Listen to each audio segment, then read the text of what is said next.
Hare Krishna. Redefining success is the topic for this evening.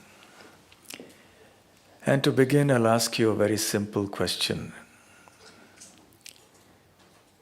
If I had a bank, I don't, just an example, and I came to you canvassing for some deposits, and I assured you, with all the emphasis at my command, please put your money in my bank, and I assure you the bank's going to fail. Are you going to put your money in my bank? No. The answer is so obvious that you didn't even bother saying yes. Or let's take it another way. Let's say I had a boat and you wanted to cross the river.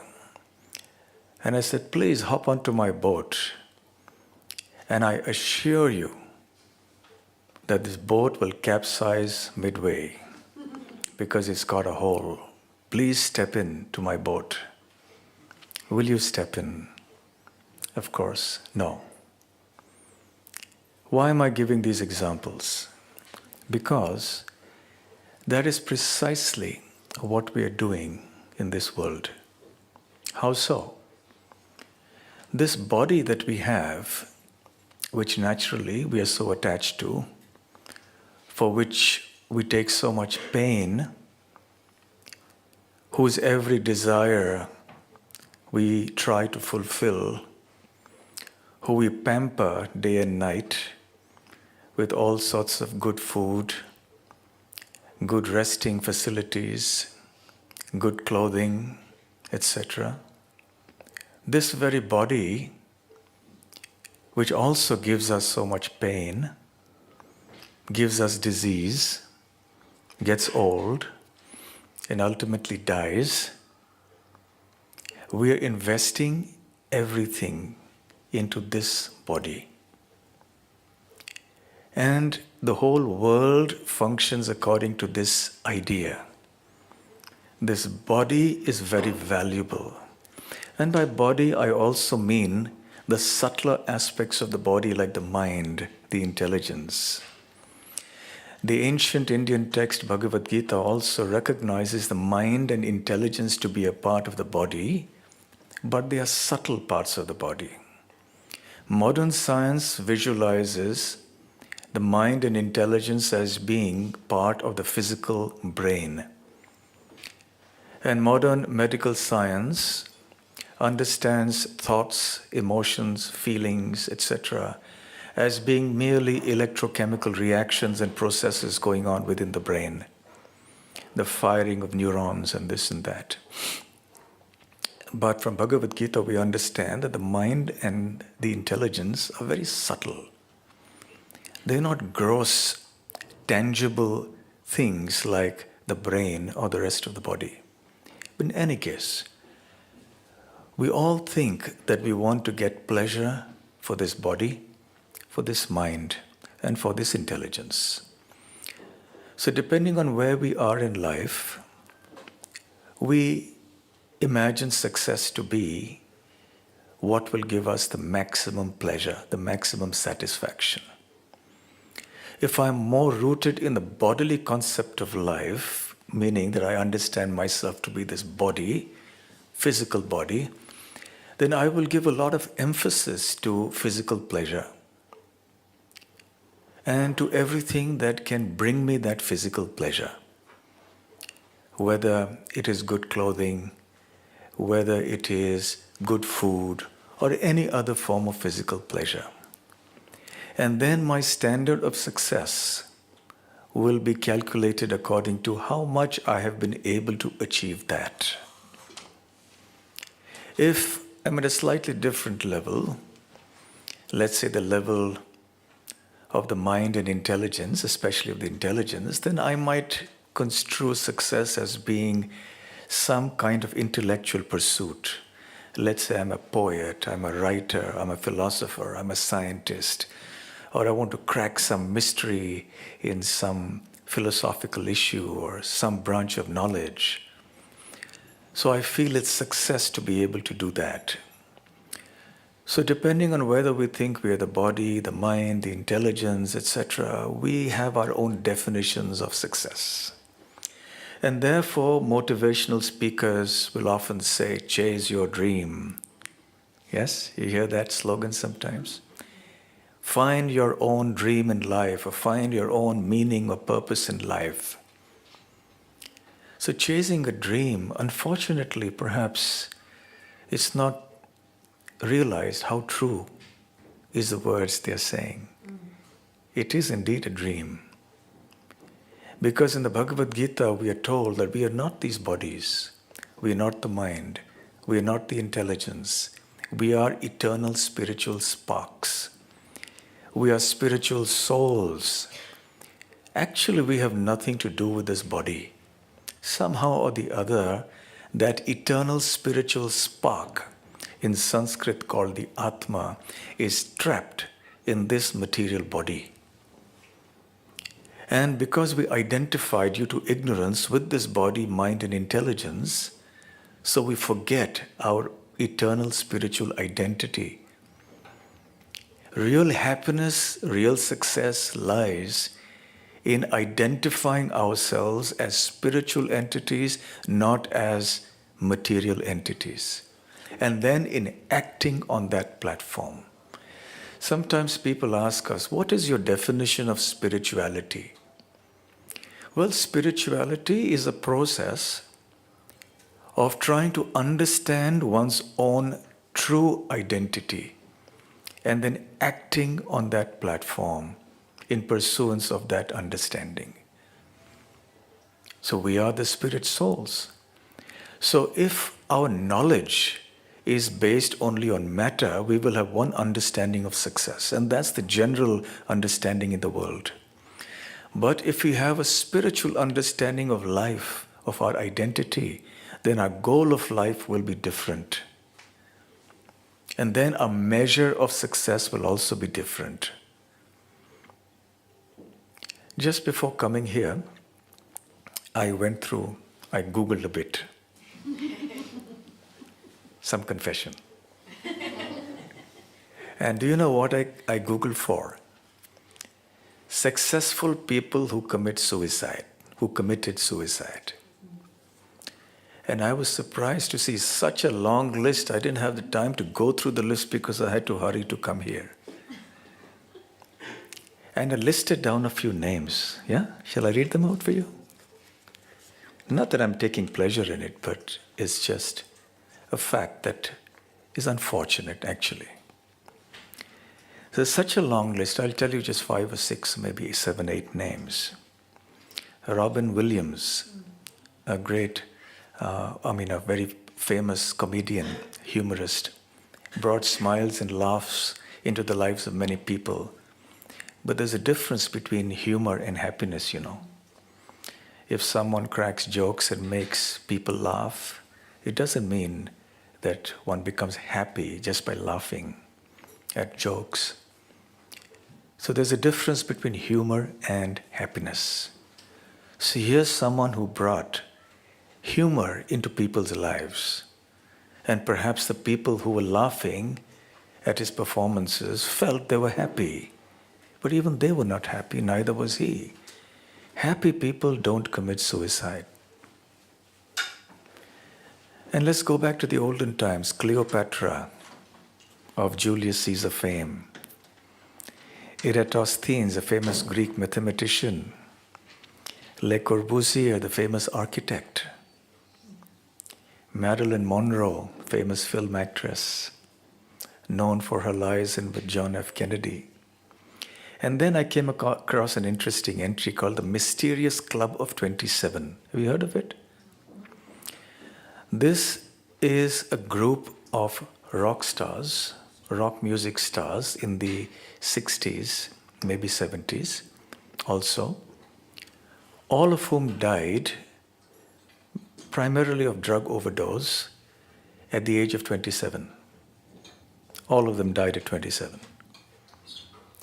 And there was some music star who died just a few years ago, maybe 1 or 2 decades ago, at 27, and it is widely perceived that he wanted to join this club. So he also committed suicide at 27. And there are names, I don't listen to rock music, but I just want to tell you what I read from the internet before you start saying things. Jimi Hendrix, Janis Joplin, Jim Morrison, and some others, and many others. Some painters like Van Gogh, and writers like Ernest Hemingway, and many, many others. They include artists, sculptors, painters, writers, poets, philosophers, intellectuals, film stars, music stars, industrialists, all sorts of people who have attained unrivaled fame in this world and success. I will share with you one personal experience I had of a friend from my school days. He was brilliant, always a topper in class. He was really brilliant. Passed out of school, he was a topper in the entire country, if not the state. We were together also in 2 years, just before university.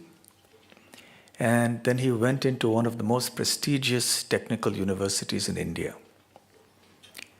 In the first year, he topped, because this was an elite university, so you had the best brains coming there, the toppers from everywhere coming there together. And he topped in the first year. In the second year, he came second, and he hung himself. In his hostel room, there was a fan, a ceiling fan. So he hung himself in the hostel room because he couldn't take it. Now, second, standing number 2 in that kind of group was some achievement, but it wasn't enough for him. He was successful all through, but he was miserable because not only did he come second, but there was this enormous pressure that he had to remain number 1. There are various studies that people have done about why successful people commit suicide, and psychologists have come up with many answers. One of them is the pressure to remain successful. Another is the pressure to make it look as if it's so easy and it's effortless. I'm just like that. Whereas there's a lot of hard work, there's a lot of pain and sweat and blood that goes behind it. But the idea you want to show that it's just easy for me to be successful. And there are many other reasons.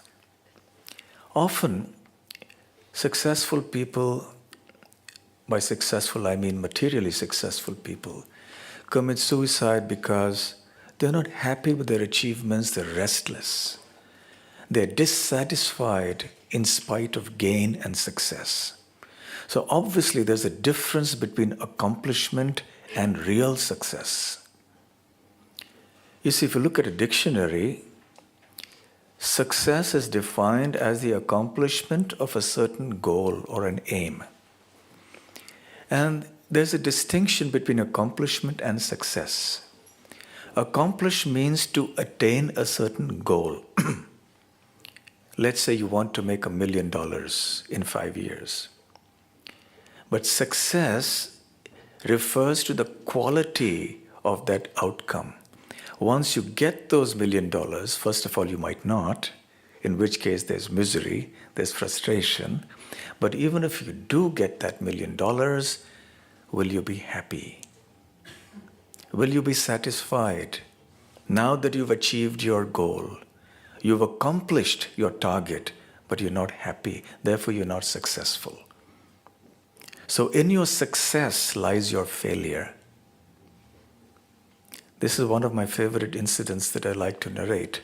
Some years ago, there was a television interview in the US with a person who was, at that time, this was several years ago, he was the 4th richest person in the world.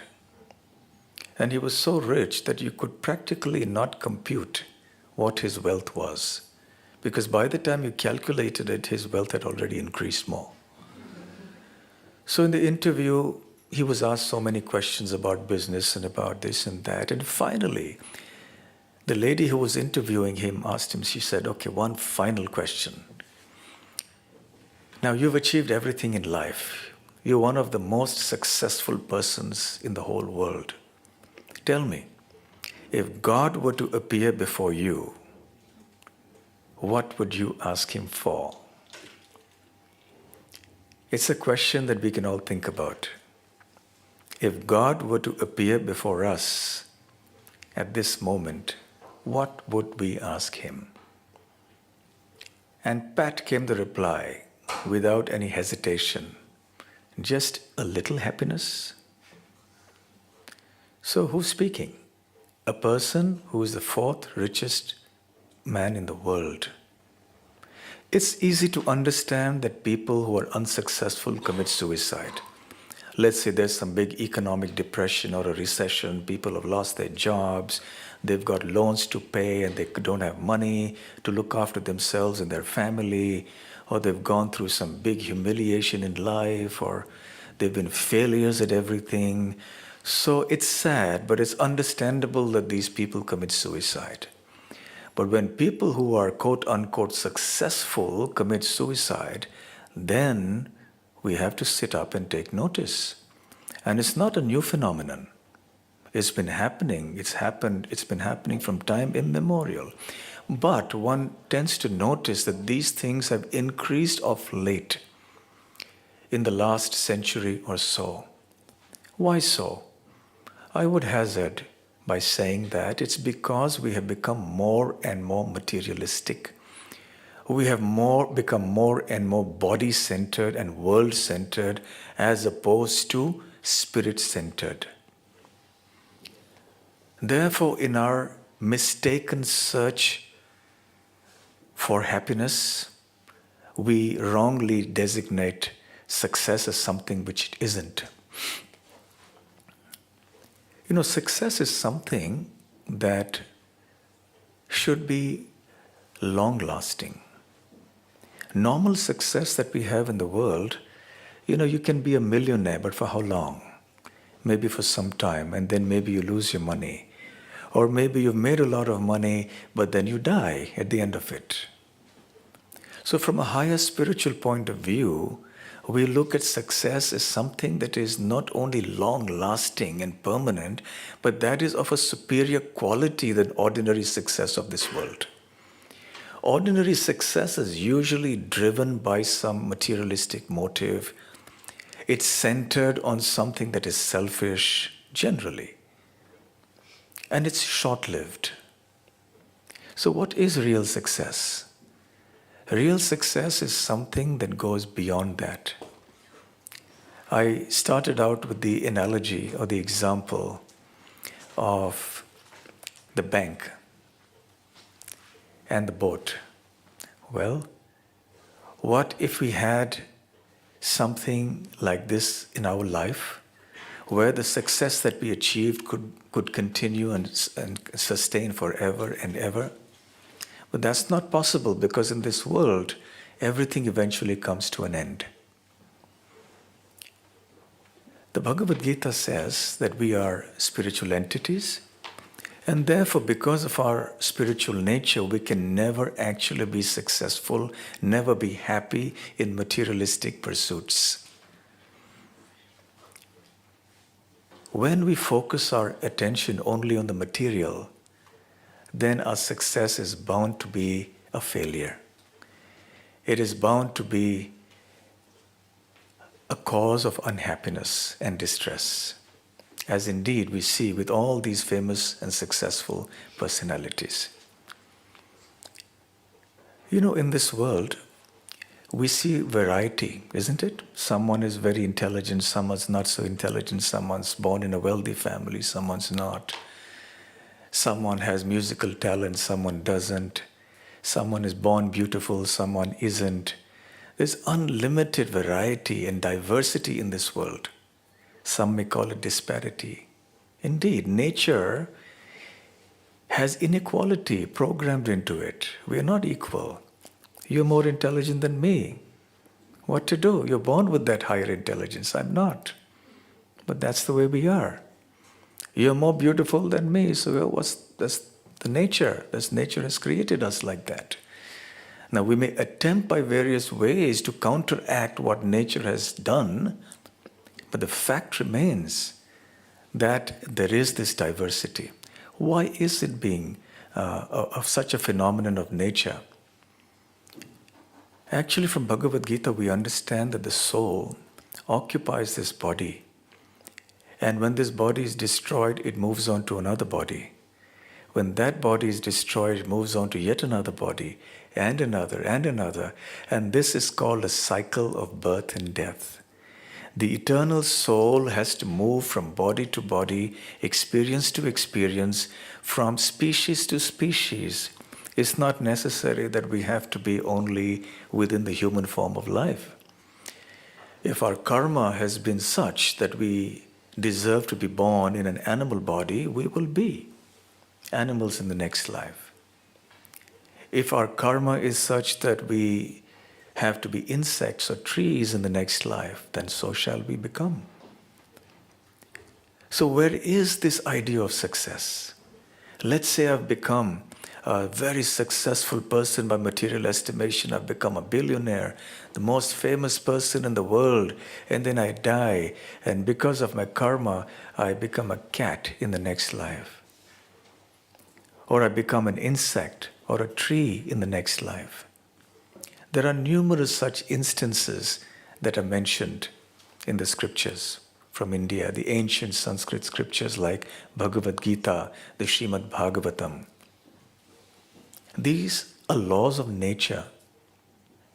So one has to see success from a larger point of view, from a longer time perspective, not just from the perspective of this little life of 40, 50, 70, 80 years. What is the meaning of success if it is just transitory, if it is just so short-lived? If somebody becomes a millionaire, you invest in my bank, the same bank that I talked about earlier, and I say, I'll make you a millionaire in one day, but the next day you lose all your millions. So what's the fun of being a millionaire one day and then losing all your millions the next day? Does it make any sense? So similarly, because this material body is temporary and we accomplish so many things, even if we are successful, and then we lose it all. And we start from scratch, probably minus in the next life. Just because one dies a millionaire doesn't mean one will be born a millionaire in the next life. One could even be born as an animal or a bird. So we really have to rethink our ideas of success. Success also has a quality that goes with it. Even those who may not be spiritually inclined, but who have some higher sensibilities, who are sensitive people, they understand that success doesn't lie in merely acquiring tangible assets like money or in maximizing physical pleasures. It doesn't even lie in intangibles like fame and name and prestige in this world, but it lies in things like values. What kind of values do you have in life? So that's definitely a step up. It's something wonderful, that's nice. Yes, you have sublime values. But what are those values based on? Are they based on eternal principles? Are they based on ideas that are sustainable, that will last? Will they form the foundation for success that will go on and never end? Don't we want happiness, benefit, pleasure, success that will be everlasting? Why should we settle for something that is short-lived when we have a choice? That is where the Bhagavad Gita comes in. It tells us, yes, you are not meant to be here just to be satisfied with some trifling pleasures and momentary successes of this world. That's not for you. You're not meant for that. You're a spiritual entity and your goals are very high. You're meant for eternity. You're meant for immortality. You're not meant to die. You're not meant to grow old and get diseased. You're not meant to get insulted and humiliated in this world. You're meant to be free. Real freedom doesn't lie in whimsically rebelling against established norms. Real freedom doesn't come just by doing whatever we like without restrictions. In general, in the modern world, we don't like restrictions. And we consider that as an infringement on our freedom. And we resist that. So the concept of freedom that people have in the world today is that we should all be allowed to do whatever we like, subject to the condition that we don't harm other people. So the concept of freedom is limited to my freedom of actions, that I don't want any rules, any regulations, any freedoms imposed on me. But actually this is very dangerous, because it means that we are overlooking the fact that there are laws of nature. Let's say there's a football match. Sometimes people say, okay, I'm all right for spirituality, but I don't want to follow any rules. Don't tell me I should do this, I shouldn't do that, I don't like these things. I want to do what I want to do. So why should you follow rules? Actually, I give them the example of a football match, or what do you call it here? Footy? Yes, footy? Footy or rugby, whatever it is that you call it here. And so it's a pretty rough game. I was passing by one time on a last visit in a ground. It's a little rough, yes. So, yes, you're playing a game, and every now and then the referee blows a whistle and everything stops and then starts again.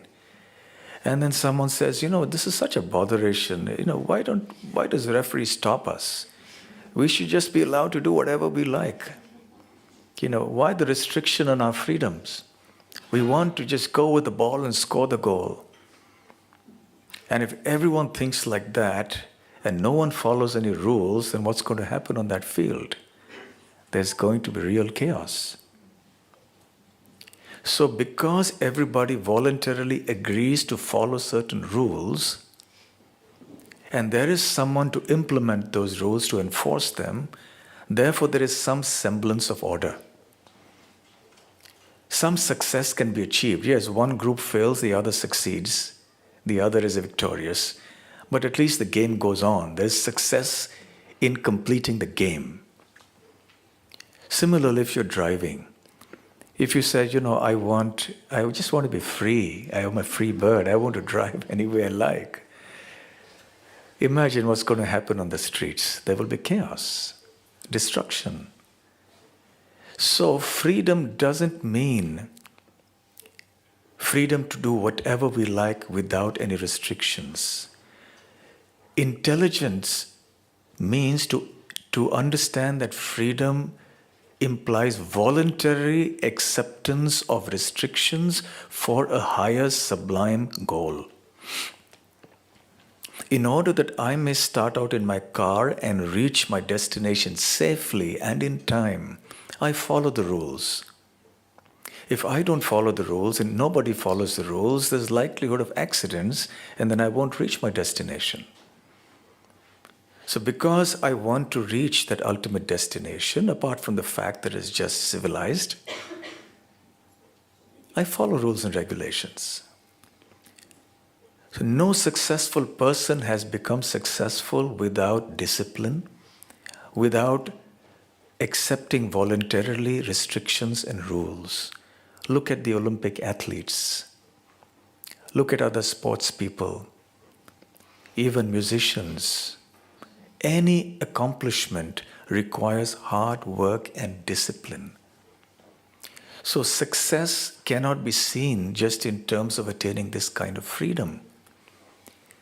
So when we think we are free and we want to do whatever we like, there are no laws of nature acting upon us, that's what we think, then we're actually restrained further in our freedom.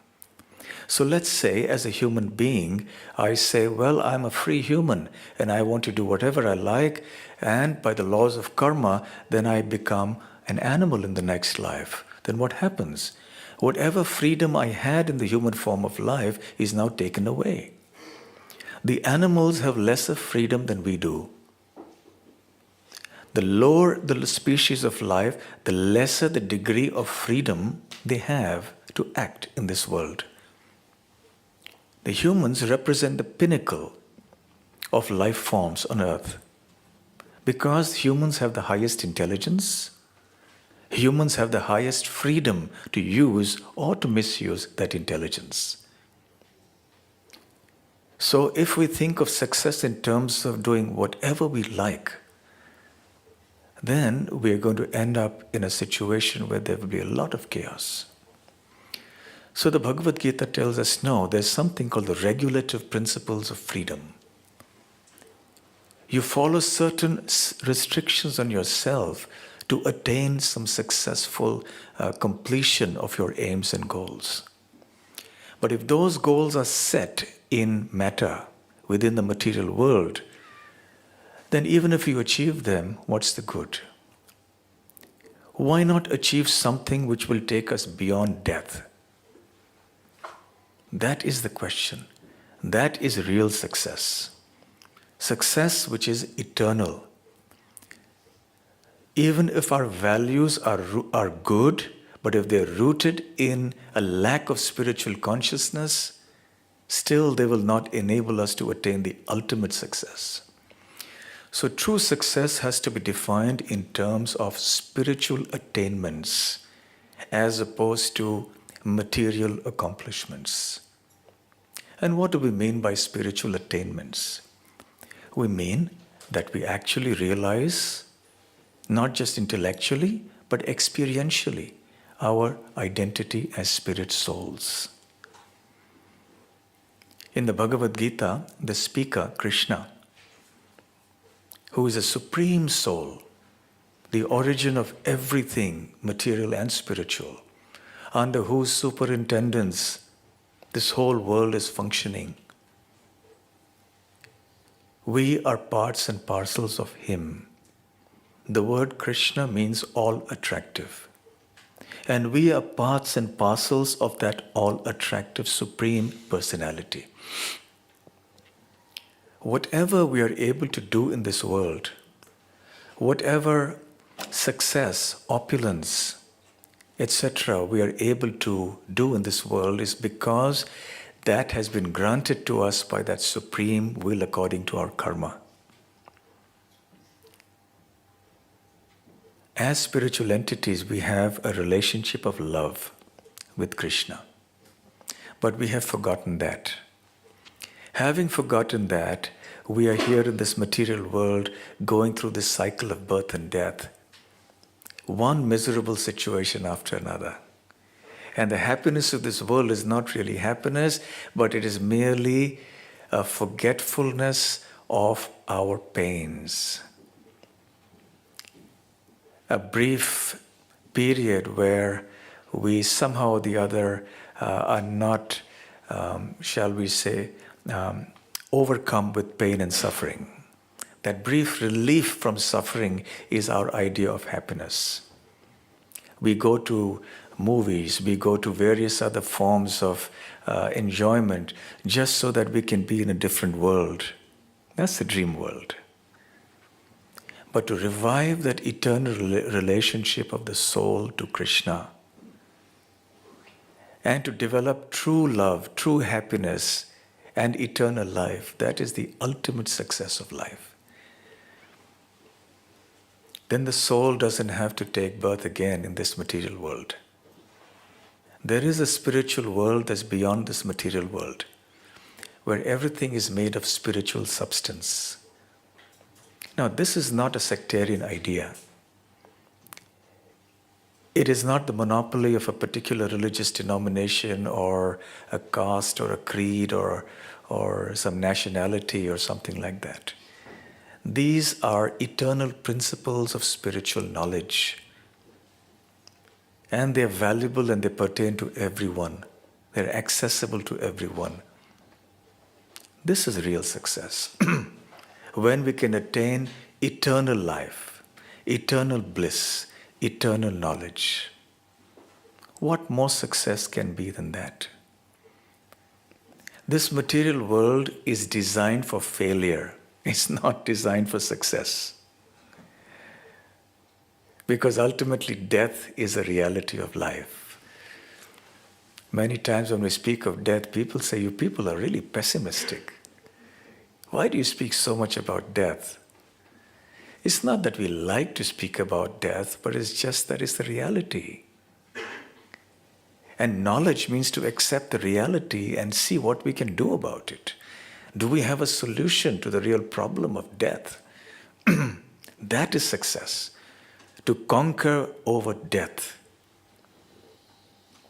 You know, in the old times, when the sages used to visit kings, these are mentioned in various scriptures, and the kings would rise and welcome the sages, and they would make them sit and speak words of respect.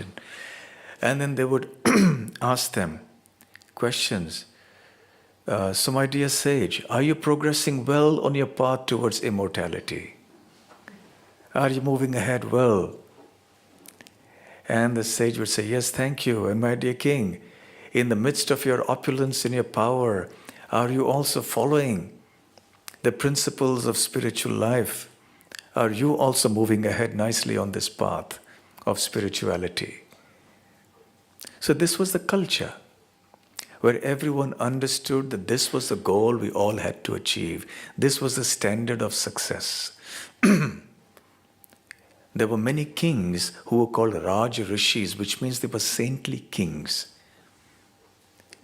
And these kings lived in enormous opulence. They had so much power. But they were trained from their young days to be detached and to be renounced when the time came. So they would perform their duties faithfully, looking after the citizens, protecting them, ensuring that their needs were fulfilled.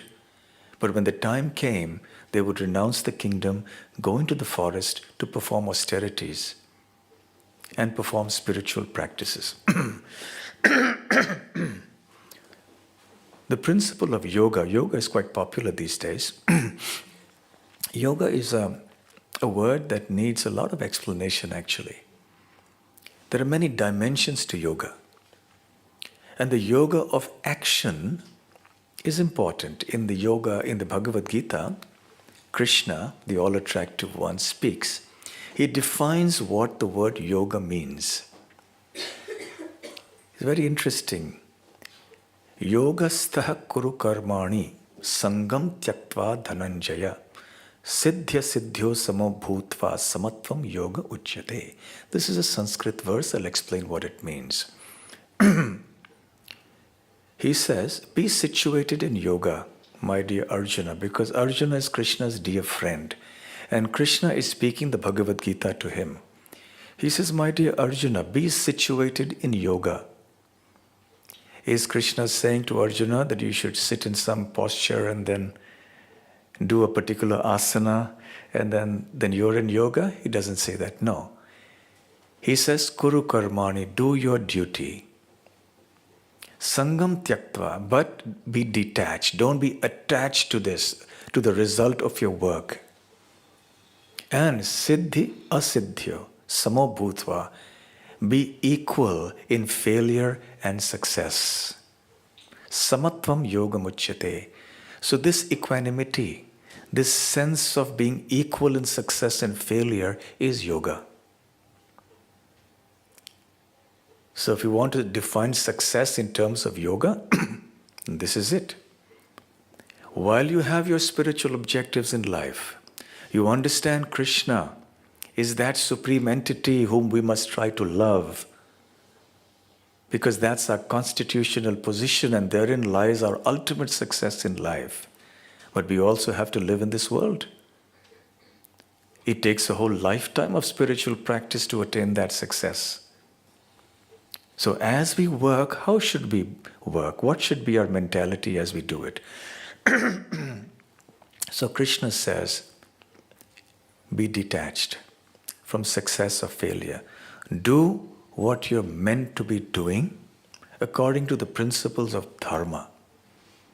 Dharma are the universal principles of harmony that are mentioned in the Vedic scriptures. Work with a sense of detachment. Work as an instrument of Krishna. Work to carry out His orders, His instructions, and work as an agent with a spirit of detachment. Sometimes there may be success materially, sometimes there may be failure materially. But as you perform your duties in your material life, your job, your family, and so on, simultaneously performing your spiritual activities, then you are situated in yoga. Merely performing exercises and breathing is not yoga. It's just one part or one type of yoga. So therefore, the question arises, what kind of activities does one do? The Vedic scriptures speak about different processes for attaining ultimate spiritual success in different ages.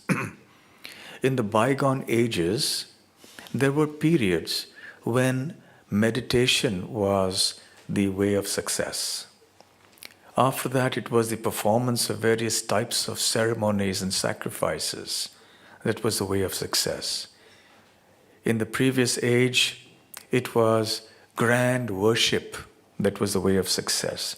But in this age, which in Sanskrit is called Kali Yuga, which means the age of quarrel, the age of hypocrisy, the way for success, for eternal success, is to chant Krishna's names. This is called mantra meditation. It is meditation because meditation means to focus on God, to focus on something spiritual, to focus on something sublime.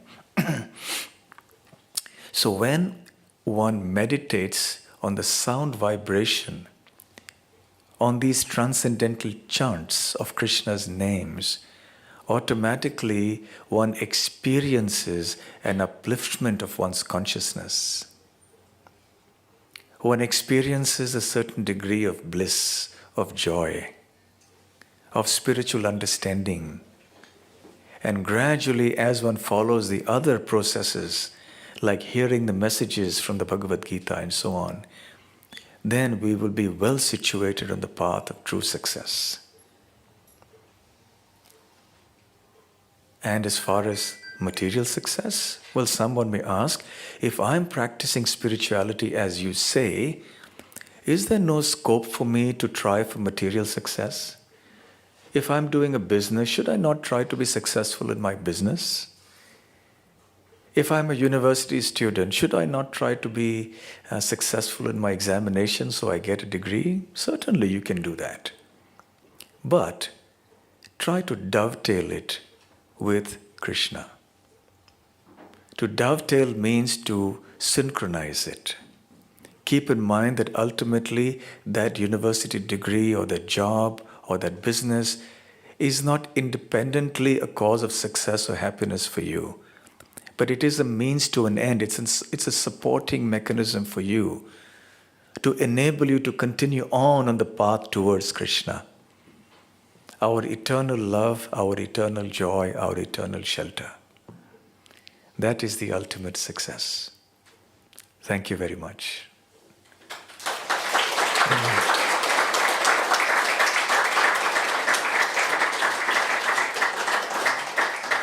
Thank you. And I'll be happy to have any questions. Feel free to ask any questions, no holds barred. Now you have complete freedom. Yes. You inspire us to stay detached from things, but later on in a path you start, losing interest and you start going back to your old habits. How do you stay in that motivated type of state? Your question is if we start some spiritual practices. Yeah, and then keep going to continue that path. Right, so you've started out on the spiritual path and you want to continue going ahead, but the old habits intervene and they pull you back from the spiritual path. Yeah. Right? Yeah. So how does one counteract that? Yeah. That's a very practical and important question. The only way to counteract negativity is by positivity. The only way to counteract bad habits is with good habits. You can't just restrain yourself. It's hard. It's possible, but it's very hard to restrain yourself from some bad habit just like that. Unless you've developed a better habit that gives you more happiness and more satisfaction. And that in Bhagavad Gita language is called a higher taste. So when you develop good habits, then you develop that higher taste.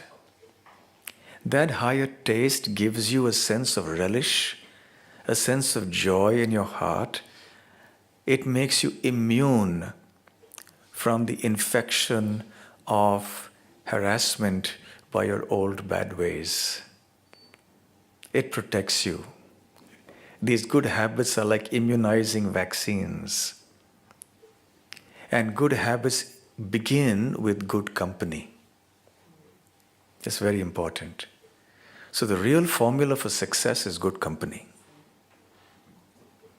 If you associate with people who are spiritually inclined, very serious and sincere in their path, people who want to attain Krishna very sincerely, that's the root cause of success.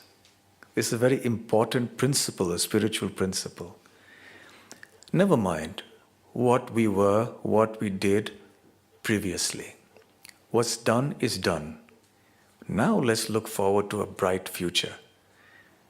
We have a bright spiritual future ahead of us.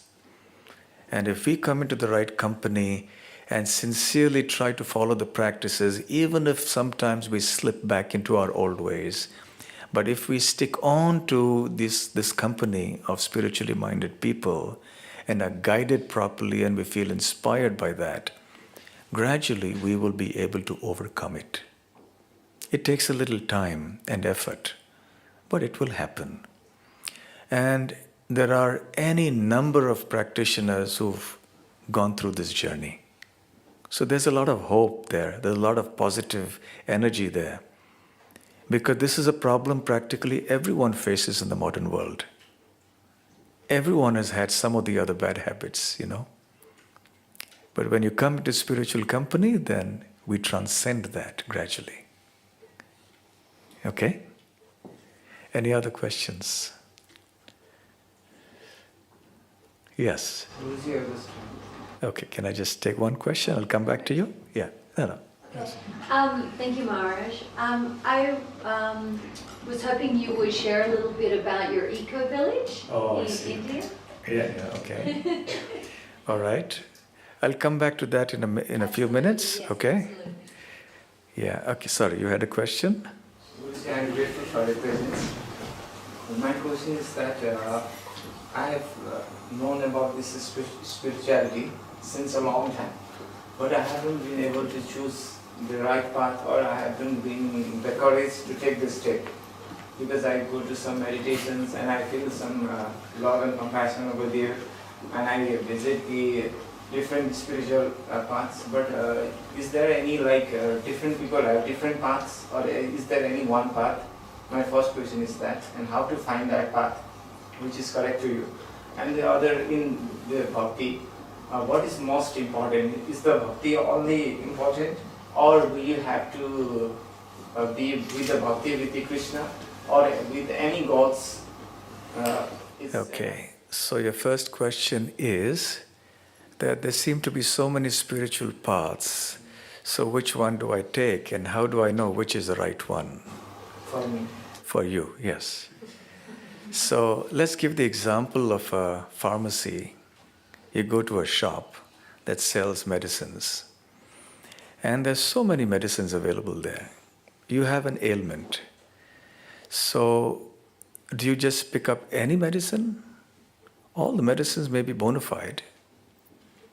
At least we hope that none of them are spurious drugs, and they're all bona fide. So they're all bona fide medicines intended to cure certain types of ailments.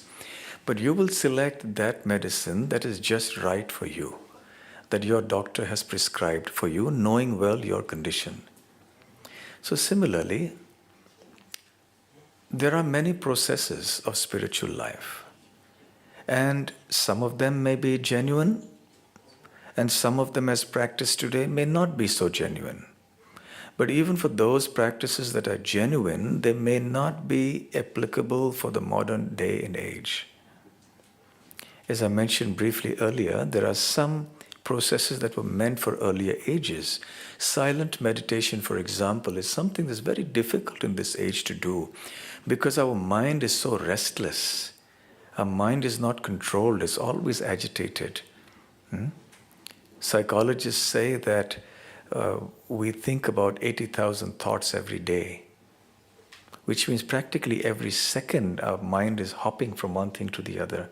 So since you came in for this lecture, you've probably had about, I don't know how many, 60 into 60, how much is that? About 3,000 thoughts at least. Your mind has wandered. Your mind hasn't definitely 100% focused on every single word and with focus. That's the nature of the mind. So to do silent meditation is extremely difficult. Therefore, it's not recommended.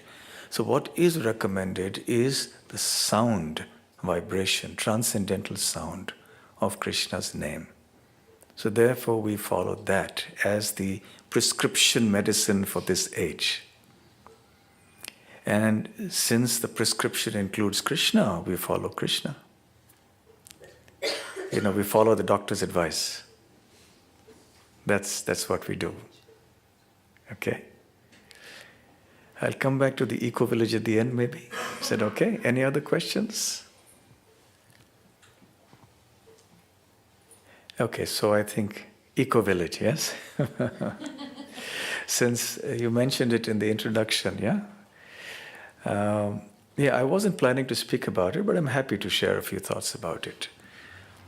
We have this project in a certain place in South India where we want to create a village, a simple village, on the lines of how people lived many, many years ago without the products of industrial civilization. No industrial products, no electricity, even solar, no tractors and bulldozers and electrical and electronic appliances, no washing machines, no refrigerators and heaters, no cement, steel, plastic. Should I go on? You still awake? And no chemical fertilizers, no pesticides. And we live simply, very simply, so simply that many people can't stay there. We're a little fanatic, at least in that one project. But everyone who's staying there is very happy, very happy. They don't want to leave. But the difficulty is very few come there to live because they can't take the peace and quiet.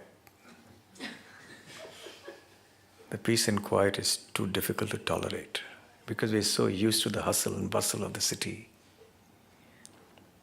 And one of the greatest blessings we have in the project is no electricity. So we live a very simple life. Everyone goes to bed early, rises really early by 3 a.m.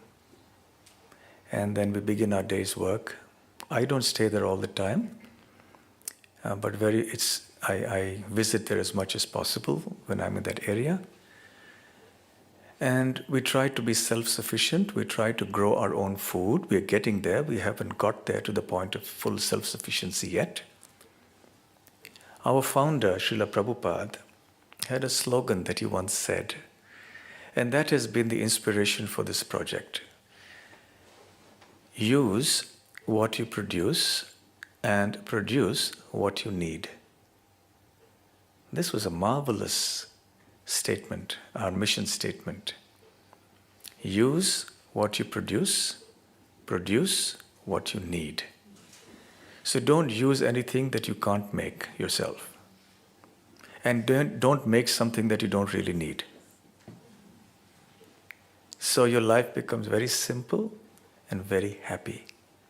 Simple living, high thinking.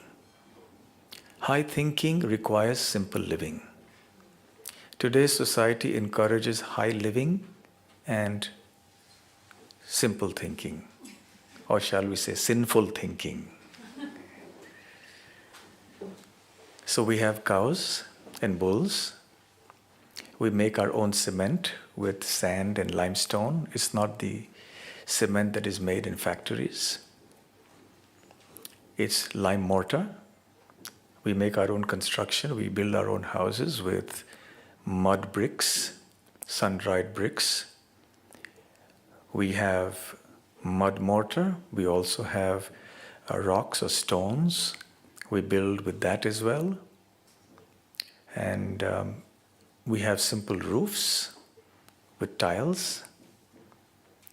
In our kitchen, we don't use gas, liquefied petroleum gas or any such thing. We use wood stoves and very, very simple. So we don't have any major contraptions. We do have a windmill though. We were trying to get rid of the windmill finally because we're getting there. The windmill draws water for us. So we have a water problem, although we have heavy rainfall, but the water flows down and goes away. So we're trying to devise ways and means to conserve the water, to preserve the topsoil, and to recharge groundwater so that our streams and everything will flourish, will become perennial. So these are some of the things we're trying to do there. We have wildlife, and once in 10 years we have elephants that come through. It hasn't happened for the last 10 years. We have deer, we have wild hogs, wild buffaloes sometimes. We have occasionally some type of species, I don't know what they are, some type of canine species, maybe tigers, panthers, leopards, whatever, some kind of species like that come. Bears, we started making honey, but then we stopped. Because the bears, they have a very powerful sense of smell, and they can sense honey anywhere, and they really go for it when they have honey. So that's what we're trying to do. We have a long way to go. We're nowhere near achieving our goals. But as I quoted from the Bhagavad Gita, that yes, the success is in our effort in line with what Krishna wants. The modern industrial civilization has, to use the language I hear here, blown it. We've made a mess of our society. Yes? Despite all this so-called advancement and all the success and sophistication and polish of the modern civilization, we've really blown it. That's why you have so many people committing suicides despite being successful. Okay, so that was a brief description of our place. Is this the same place that some yoga retreats come to, like Bhakti Yoga DC? They go to an eco retreat? Oh, that's near Bombay. That's a different one. That's different. That's way ahead of us.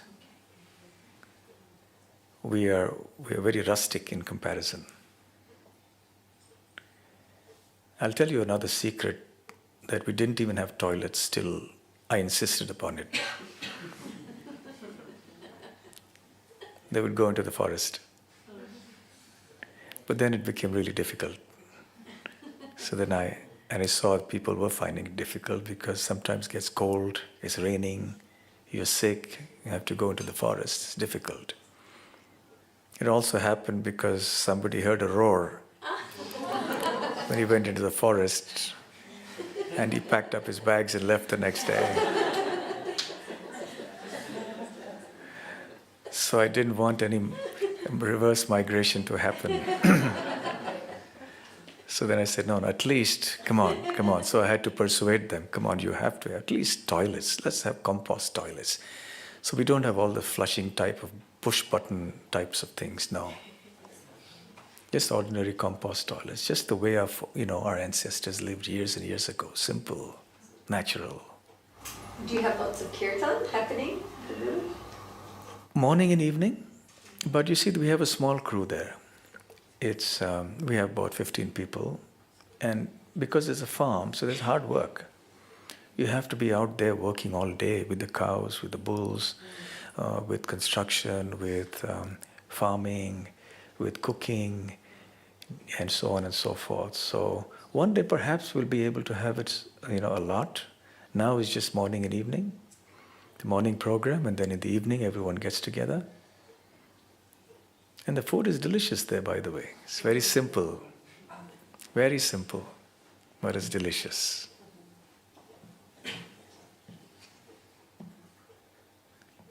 Any final question before we wind up? Yes. Could you just give your definition of meditation?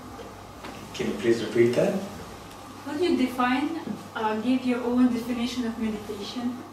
Okay, could I define the term meditation? Meditation, according to the scriptures, means to focus the mind on God.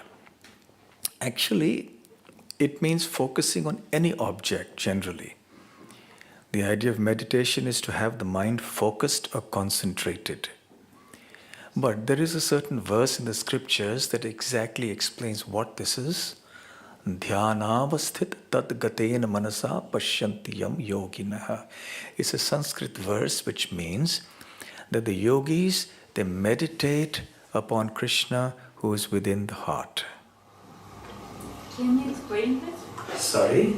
Can you explain this last phrase? I'm sorry, I'm curious. Yeah, it means that the yogis, they focus their minds and they meditate on Krishna who is within the heart. So the same supreme entity Krishna is also living within our hearts along with the soul, guiding the soul. He's called the super soul. So to realize him within the heart is the real success of life. And he also has his own abode way beyond our material world. In that spiritual world, that's called Krishna's abode. So we want to go there. So meditation should take us there. I went into one place in India where there was a new place constructed for meditation. And we usually carry out chanting beads, because on these beads we chant this Mahamantra. You heard beautiful singing and chanting of this mantra, Hare Krishna mantra. So we chant that on our beads as well, but I wanted to see this place since I was there. My host was very keen also I should go. So we went to this place and they asked us to keep aside everything that we were carrying. You have to go without anything, no mobile phones, that is fine. But they didn't want us to carry our chanting beads, so I obliged, although not happily. So we went inside that meditation room. It was quite a large room, a big dome. And then as soon as I entered, it was air-conditioned. And it had a thick carpet, and it was dark, completely dark, except for one very, very dim light in the center, very dim. It took a while for the eyes to get accustomed to the darkness there. Then somehow we made our way without toppling over people, because people were sitting everywhere. So then I found a space and I went and sat there.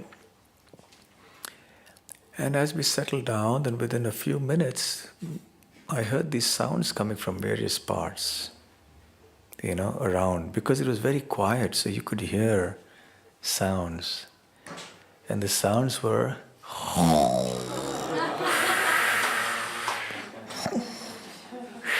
it was such a nice, soothing place to sit. Everybody was just sleeping. Not to say that everyone would be like that, but the point is that in this age, that kind of meditation is just not suitable. Our minds are not made for it. Few evolved people may be able to do it, but not for everyone. So therefore, very wisely, we have been recommended this mantra meditation. The word mantra is composed of two words, two parts, man and tra. Manaha means the mind. Tra comes from the Sanskrit word trayate, which means to deliver or to free from. So the word mantra means that which frees you from anxiety. And the Hare Krishna mantra is called the Maha mantra. The Maha means great. So it's the great mantra for deliverance. So when you chant this with feeling, with devotion, with attention, carefully pronouncing the words as well, then it gives a tremendous effect in the mind.